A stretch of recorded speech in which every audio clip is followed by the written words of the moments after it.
যে শাস্ত্রাংশ ঈশ্বর আমাদের জন্য মনোনীত করেছেন।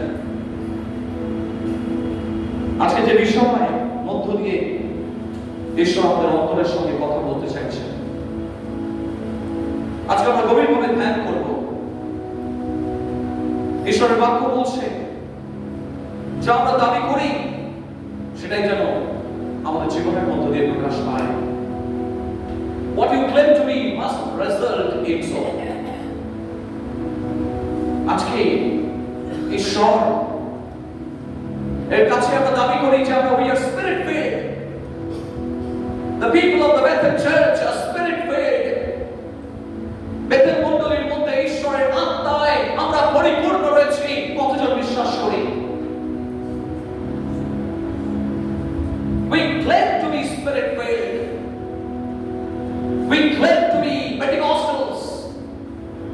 আমরা পঞ্চশতমের বিশ্বাসী বলে আমরা দাবি করি, কিন্তু পঞ্চশতমের বিশ্বাসীদের জীবনে কি কি বৈশিষ্ট্য থাকা বা থাকবে সেই বিষয় নিয়ে আজকে আমরা ধ্যান করব। It is easier than said. আজকে ঈশ্বর বলছেন আমরা যা দাবি করি সেই আত্মায় পরিপূর্ণ নরনারী হিসেবে তাদের জীবনে এই বিষয়গুলো কতগুলি বৈশিষ্ট্য, আজকে 5টি বৈশিষ্ট্যের কথা আমরা তুলে ধরব। সেই 5টি বৈশিষ্ট্যের মধ্য দিয়ে আমরা জীবনে আমাদের ব্যক্তিগত জীবনের মধ্যে আমরা ইন্ট্রোস্পেক্ট করব, আমরা এক্সামিন করব যে আমাদের জীবনের মধ্যে সেই বৈশিষ্ট্যগুলি আছে কিনা।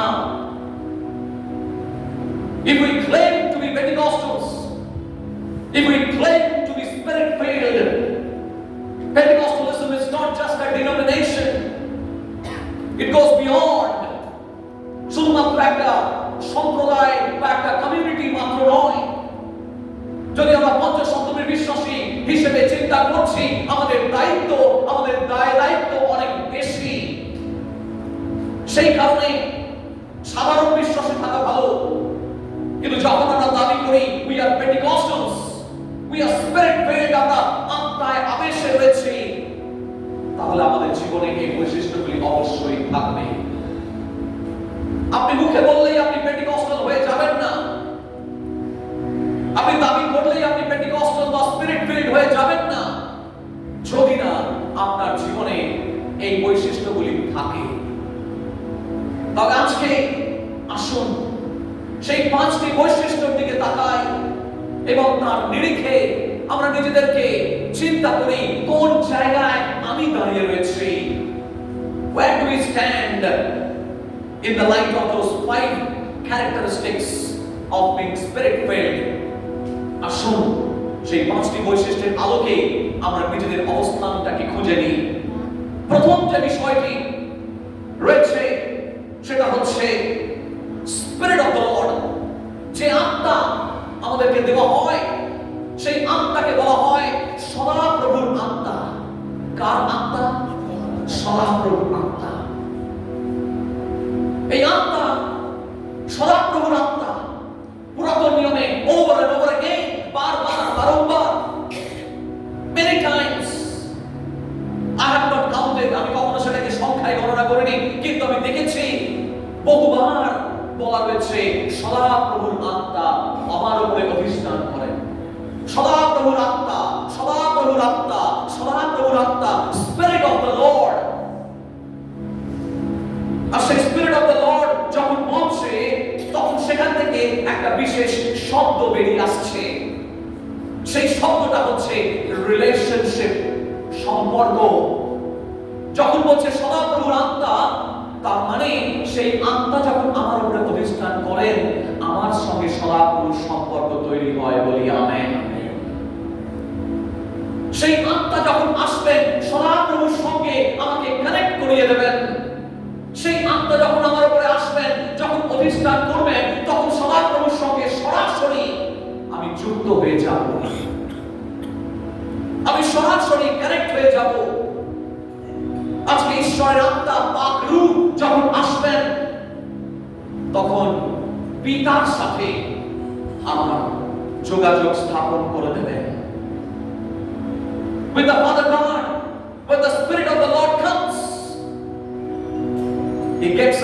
কানেক্টেড থ্রু আ রিলেশনশিপ, অর্থাৎ একটি সম্পর্কের দ্বারা, সম্পর্কের মধ্যে আমরা প্রবেশ করি। Deep rooted connection to the father.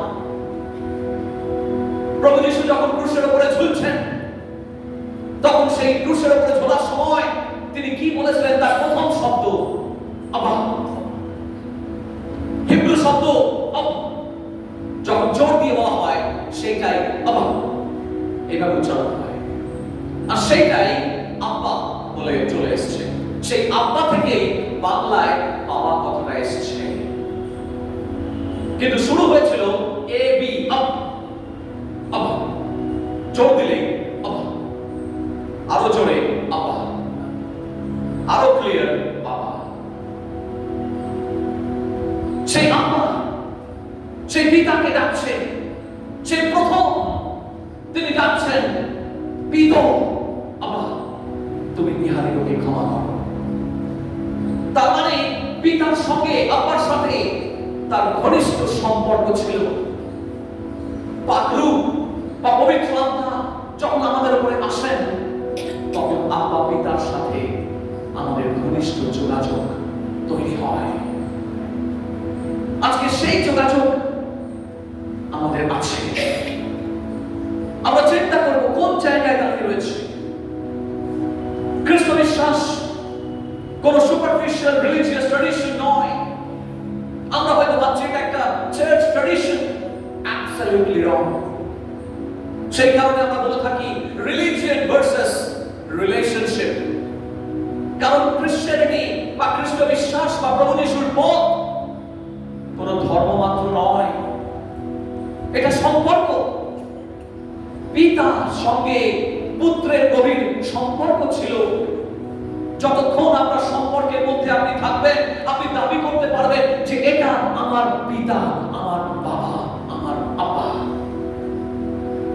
কিন্তু যদি সম্পর্কের মধ্যেই না থাকেন, পুত্র যেমন পারবে না পিতাকে পিতা বলে ডাকতে, বাবাকে বাবা বলে সম্বোধন করতে, তেমন বাবাও পারবে না এটা আমার পুত্র বলে ডাকতে।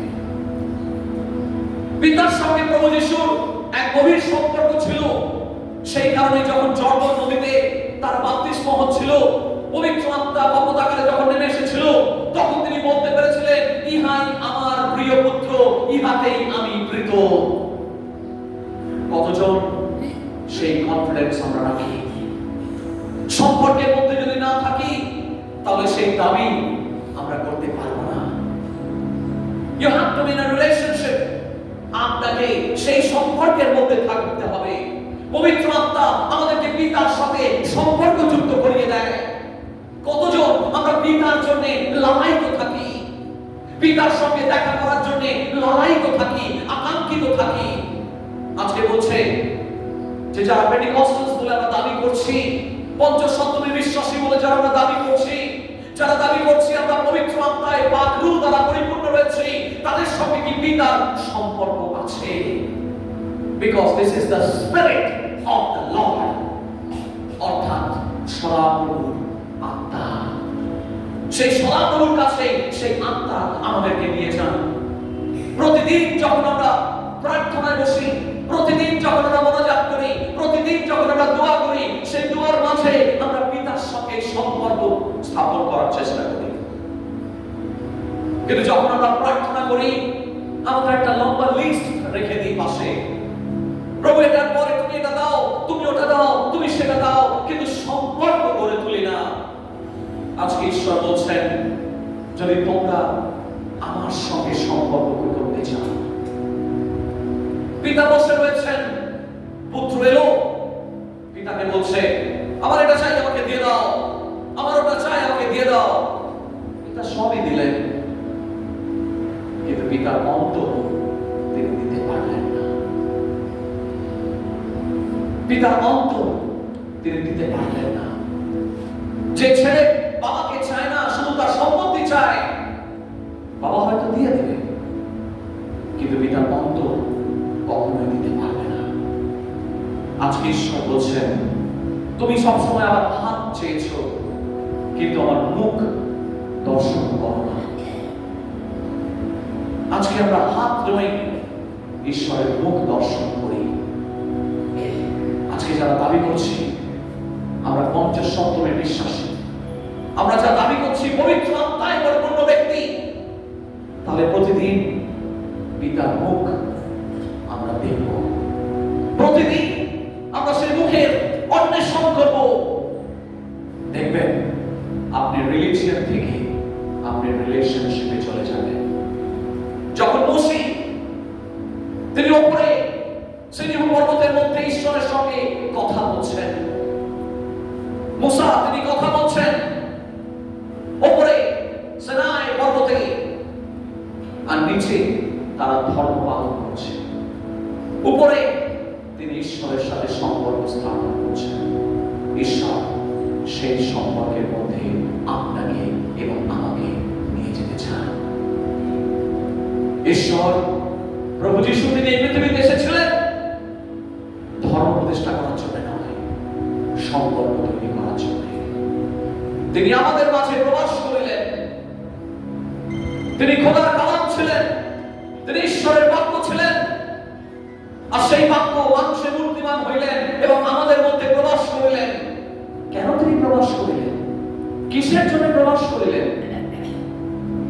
একজন মানুষ যখন একজন মানুষের বাড়িতে যায়, সেই মানুষ তাকে খেতে দিল, তাকে বসতে দিল, কিন্তু তার সঙ্গে কথা বলল না। আপনি কি জানেন? আপনি রাজভোগ দিতে পারেন, কিন্তু আপনি যদি তার সঙ্গে কথা না বলেন, আন্তরিকতার সাথে, সেই ব্যক্তি কখনোই সেখানে থাকবে না। আজকে প্রিয় ভাই বোন, ঈশ্বর তিনি বলছেন যে যখন ঈশ্বরের আত্মা যখন আসেন, তিনি সম্পর্ক তৈরি করার জন্য তিনি আমাদের মধ্যে প্রবেশ করেছিলেন, প্রবাস করেছিলেন। আজকে আপনার ট্রেডিশন ঈশ্বরের চায় না, যা চায় জেনুইননেস, আন্তরিকতা। আপনাকে জেনুইন হতে হবে। ঈশ্বরের আত্মা আমাদেরকে জেনুইন করে তোলে। ঈশ্বরের আত্মা আমাদেরকে ভেতর থেকে গঠন করে তোলে। ঈশ্বরের আত্মা তিনি বলছেন আমাদের হৃদয়ের সঙ্গে, তিনি বলছেন তিনি আমাদের অন্তরে বাস করতে চান, তিনি আমাদের অন্তরে থাকতে চান।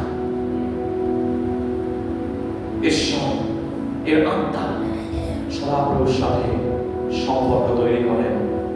দ্বিতীয় বৈশিষ্ট্য, স্পিরিট অফ উইজডম, প্রজ্ঞার আত্মা, যাতে ঈশ্বরকে আমরা সন্তুষ্ট করতে পারি, সেই ক্ষমতা, সেই সামর্থ্য, ability to please god. Spirit of wisdom আমাদের মাঝে আসে, প্রজ্ঞার আত্মা আমাদের মাঝে আসে, আমাদের মধ্যে সেই সামর্থ্য তৈরি করে যাতে আমরা ঈশ্বরকে সন্তুষ্ট করতে পারি। আমরা প্রত্যেকে জীবিত আছি, আমরা প্রত্যেকেই বেঁচে আছি, কিন্তু আমরা বেঁচে থাকি অনেক সময় নিজেদেরকে খুশি নিজেদেরকে খুশি রাখার জন্য, নিজের পরিবারকে খুশি রাখার জন্য, নিজেদেরকে খুশি রাখার জন্য। অনেকে বেঁচে থাকে অন্যকে খুশি রাখার জন্য, কিন্তু কতজন আমরা বেঁচে আছি ঈশ্বরকে খুশি রাখার জন্য? God has created us. ঈশ্বর আমাদেরকে সৃষ্টি করেছিলেন যাতে আমরা তাকে সন্তুষ্ট করতে পারি। আমরা তো নিজেদেরকেই সন্তুষ্ট করছি। আমরা নিজেদেরকে সন্তুষ্ট রাখার জন্য আমরা জীবিত থাকি অনেক সময়। ঈশ্বর বলছেন নিজেদেরকে নয়, ঈশ্বরকে সন্তুষ্ট রাখতে হবে। ঈশ্বরের আত্মা যখন আমাদের মধ্যে আসে, তখন আমরা নিজেদেরকে, আমাদের নিজেদের দৃষ্টিটা নিজেদেরকে ছাপিয়ে আমরা ঈশ্বরকে সন্তুষ্ট করি। তখন ঈশ্বরের বিষয়গুলোই আমাদের কাছে প্রাধান্য পায়। আমরা কি চাইছি, আমরা কি চাই, সেটা আমাদের কাছে সেকেন্ডারি হয়ে যায়। আজকে ঈশ্বরের আত্মা যদি আমাদের মাঝে আসে, প্রাথমিকভাবে